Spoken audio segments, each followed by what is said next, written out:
ano ang ginagawa ngayon ng rice tarification law para sa gayon ay matugunan ito pong nagbabantang krisis sa bigas na ito, Karaul? Wala eh. Imbis na maging tumaas yung ating ani, tumaas naman ng konti, no? Pero dumadami naman yung Pilipinong kumakain ng bigas, kaya yung kakulangan natin sa bigas ay lalong lumaki at naging mas palaasa tayo sa importasyon, no? Apo.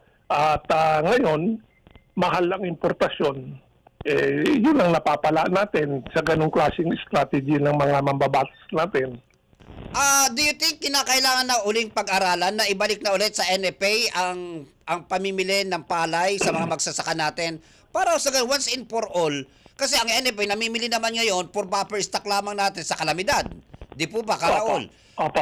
Do you think na napapanahon ngayon na ibalik na ulit yung pong mandato ng NFA na bumili ng palay sa ating mga farmers para matiyak yung kasiguruhan ng ating pong bigas ng hanggang sa ganitong panahon at bago dumating ang anihan, Karaul?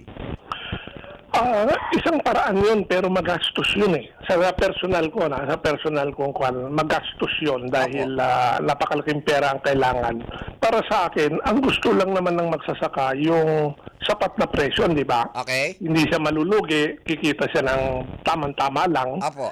Ang problema lang dito sa RTL kasi binuksan na yung merkado natin sa unlimited imports, no? Okay. Kaya ang madalas mangyari, sobrang inaangkat, bumabagsak ang presyo ng palay, nawawalan ng gana yung mga magsasaka na magtanim.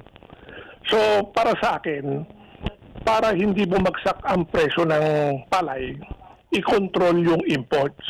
Na hindi na kailangan bumili ng marami ang gobyerno. Dahil pagka hindi naman sobra-sobra yung inaangkat, ang supply natin ay sapat lang, mananatiling stable ang presyo, both para sa mga magsasaka at sa mga mamimili. Kung sa bagay, sa NFA, maraming mga kumita at maraming yumaman nung araw. Isa rin yan. Tulad po ngayon, no? Tulad ngayon, kokonti ang supply, napakataas ang presyo ng palay, umaabot ng 32, 34 sa intercity, ano? Hindi kagaya nung araw na meron tayong NFA kahit papaano, meron po tayong nabibili sa pamilya na NFA rice, may pinipilahan na NFA rice. Opo. Pero ngayon, wala na tayong pipilahan, Karaul. Oo, sabi kasi nila, pag private sector na humawak niyan, baka daw mas mura pa raw sa NFA yung ibibenta ng private sector. Hindi naman nagkatotoo. Sus Mariosep. Panay theory lang. Ewan ko ba, bakit naisip itong rice tarification law na ito?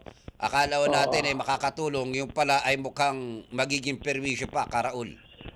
Pero actually, pwede naman pagsabayin yung involvement ng gobyerno at ng private sector, magtutulungan. Apo. Pero wag ipaubaya lahat sa private sector dahil ang private sector, profit ang objective niyan, hindi serbisyo.